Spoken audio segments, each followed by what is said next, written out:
until they bring the streetcars back. Chapter 3.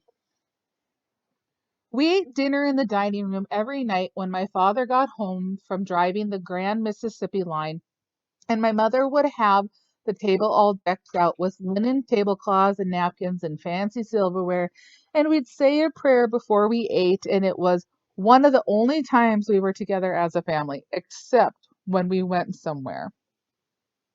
We sat in our God-assigned chairs at the dark mahogany dinner table, my dad at the head, my mom at the other end, closest to the swinging door to the kitchen, with Peggy on my dad's right and me on the left. My dad was a big man, and he sat there in his garbardin uniform and one of his crummy Norwegian moods and never said a word. Whenever he was in one of his lousy moods, it was like waiting in the dentist's office when you had cavities to be drilled. I'd sit there and shovel in the food when my stomach was in a knot, and the air in the apartment stopped moving. Could he have found out I'd been rolling marbles down on Whaleman? We never knew what was bothering him, and that's what made it so scary. Like maybe you were the one he was mad at. My mother told me she'd fallen in love with him before World War One and waited for him when his unit went overseas. But she said that as sure if he'd had a leg blown off, a part of him never came back from the bombardments. Pass the salt, please, my mother said to me, and she started smiling and nodding and acting like she was happy. She was always doing that, acting cheerful, to make it seem like this was a happy go lucky family or something. But you could always tell when she was faking it. I don't mean we weren't ever happy or anything, because we really were, lots of times.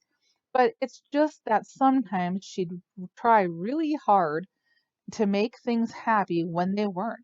Sometimes it seemed my mother thought she was responsible for making everybody happy, that it was up to her to make things come out well, not just for us, but for half of the civilized world. Peggy and I would try to help her out with the happiness stuff, but it was hard with my dad breathing right there next to us, and I'd try to think of something to say, and it was like we were ducking through a thunderstorm and trying not to get hit by lightning. We have a game tonight, I said. My mother smiled at me for daring to come up with something, and she nodded at me with her curler. She always wore one curler just above her forehead where her hair always stuck out in the wrong direction. Don't wash down your food, Calvin, she said. She always called me Calvin, and it wasn't so bad coming from her, but it sounded like I was an old man or something, and all my friends called me Cal. Pass the potatoes, please, Peggy said. I handed the bowl across the table, and after she took some, she stuck the bowl near my dad. Without ever talking about it or anything, the three of us had learned to return all serving dishes to my dad's end of the table so he could reach what he wanted without having to break his silence. Each of us was scared out of our wits that he'd break his silence on us. We read in school today that the streetcars used to be pulled by horses, Peggy said. They did, I said, trying to ignore the tension that was sticking to me like humidity. My mother smiled at both of us, pretending she was happy.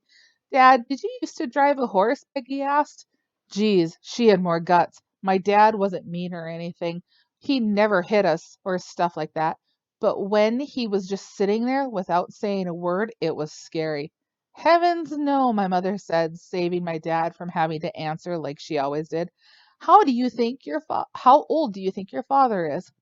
My dad didn't lift his head when he spoke. Old enough to see the last of the streetcars, only be pictures in your books before long.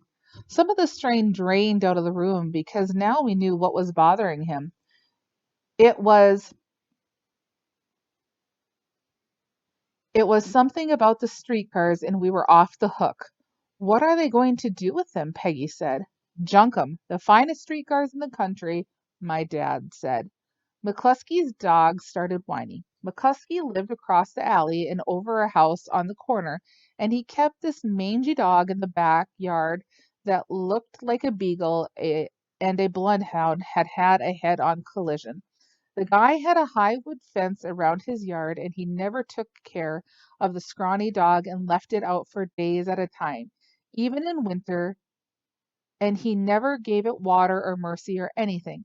Sometimes when the dog was whiny, you could hear McCluskey come out and beat it, and it would cry and yelp and everything, and it really made me mad, and I wanted to go over and beat McCluskey. My dad said he was a drunken Irishman, but that didn't make any difference to me. I still wanted to beat the crap out of him. That poor dog, my mother said. It's none of our business, my dad said without looking up. But he's hungry, Peggy said. You learn to stay out of other people's trouble, my dad said, and he looked at Peggy. She got the message. I was glad I had an excuse to leave the table early, and I checked on the rabbit in my room when I stuffed some clean socks and a towel in my gym bag. He was calm and wasn't bleeding anymore, and Peggy had half buried him in the lettuce and carrot tops and grass. My mother came to the doorway and talked as though she didn't want anyone else hearing her. You be careful tonight, she said with worry in her frown. Do you think you and Dad might come? No, not tonight. You know your dad is going through a lot right now. I zipped my gym bag shut. Yeah, I know, but I wish he'd see me play sometime. Maybe next week. Oh, geez, I remembered Gretchen Lutterman in seventh period. Oh, not next week. Why not? That'll be a lousy game. We'll probably get murdered. I didn't really believe that, but I couldn't think of anything else to say. I started out of the room, and my mother reached up and brushed the hair off of my forehead. I hated it when she did that, and I jerked my head away.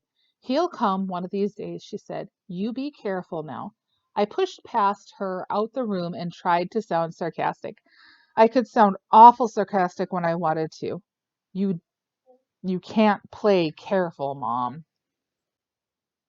When we legged it out onto the field like one big herd of red and black, everyone on our side of the stadium started whooping it up and cheering, and the floodlights lit up the place and gave it a kind of an unreal feeling, like when you're at the state fair at night or something, and it made you feel important.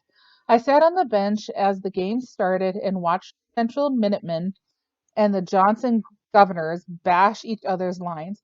We were considered the rich kids, the spoiled brats of the city.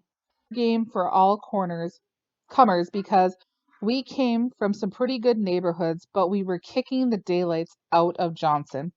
In the second quarter, Coach Casco stuck me in the game on defense. When I played, I left my glasses on the bench, usually with a fourth stringer named Joe Campbell, because I knew we'd have to be ahead by 200 points before he'd ever get in. I wasn't blind or anything like that, but without my glasses, everything beyond 5 yards started to get kind of blurry, and I had to squint a lot to try and figure out what was going on.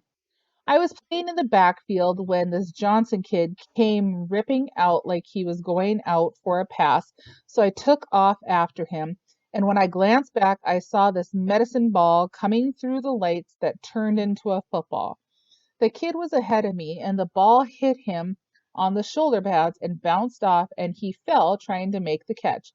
But the ball just hung in the air for a second, and I picked it off on the run and headed down the sidelines in sweet surprise, hardly able to believe my luck. I blasted right past Coach Cascow and a cheering central bench, right past Lola and the screaming fans, legging it into the bright green field ahead like I was dreaming, lugging the pigskin for good old Central. And in that 1 second, I prayed my father was watching from the stands. I was digging as hard as I could when I heard someone pounding behind me. I glanced back to see some Johnson kid gaining on me like he had a rocket V8 under the hood, and my football shoes felt like catcher's mitts. But I could see the goal post and I knew I was home. Just before I crossed the goal line, the kid's hand grazed my back, scaring the jockstrap off me, and when I twisted away, I dropped the ball. I veered back to recover my fumble, but the Johnson kid had already pounced on it at the 2-yard line. Geez, a chance to score a varsity touchdown, and I fumbled the ball. I trotted to the sidelines with my eye on the ground, but before I could hide on the bench between the 40 some other guys huddled there, Coach Cascow called me over and slapped me on the back. Good work, Grant. You just threw Johnson for a 70-yard loss. He had a big grin on his face, so he wasn't mad at me or anything. And I was glad about it, but I thought, wait until he hears about next week. Though I played the rest of the game on defense and we whipped the hotshot Johnson team 26-7, I couldn't help feeling grateful that my father hadn't come to the game after all. All on the way to the locker room, I had one of those crazy thoughts that just show up in your skull out of the blue. I wonder if Gretchen Letterman ever went to football games.